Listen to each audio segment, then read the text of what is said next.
नवी मुंबईमध्ये पावसाचा जोर वाढलेला आहे। पहाटेपासूनच नवी मुंबईमध्ये पाऊस पडतोय। पनवेलमध्ये संततधार पाऊस सुरू आहे। याचा आढावा घेतलाय आमचे प्रतिनिधी शिल्पा नरवडे यांनी। बघू।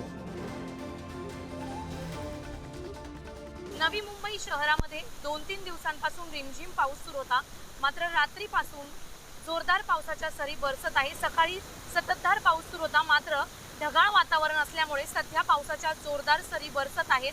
त्यामुळे कामावर जाणाऱ्या नागरिकांना, शाळेत जाणाऱ्या विद्यार्थ्यांना खोळंबा झाल्याचं पाहायला मिळत आहे आणि अनेक नागरिकांची तारांबळ देखील उडालेली आहे। सध्या ढगाळ वातावरण आहे आणि त्या ढगांचा कडकडाट होत आहे। हवा सुद्धा असल्यामुळे नवी मुंबई शहरामध्ये थंडगार वातावरण निर्माण झालेलं पाहायला मिळत आहे आणि सध्या जोरदार पावसाच्या सरी बरसत असल्यामुळे काही तास जर हा असाच पाऊस बरसत राहिला तर येणाऱ्या काळामध्ये हार्बर लाईन जी आहे ती नवी मुंबई शहरातील हार्बर लाईनवर पाणी साचण्याची शक्यता निर्माण झालेली आहे। तसेच नवी मुंबईचे बोर्बे धरण हे 40% भरलेले आहे।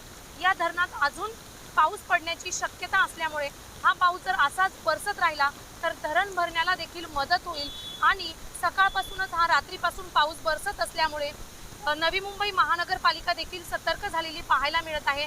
विशेष म्हणजे 1000 पेक्षा जास्त मिलीमीटर पाऊस पडलेला आहे।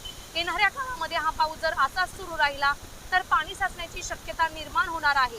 शिल्पा नरवडे, पुढारी, नवी मुंबई।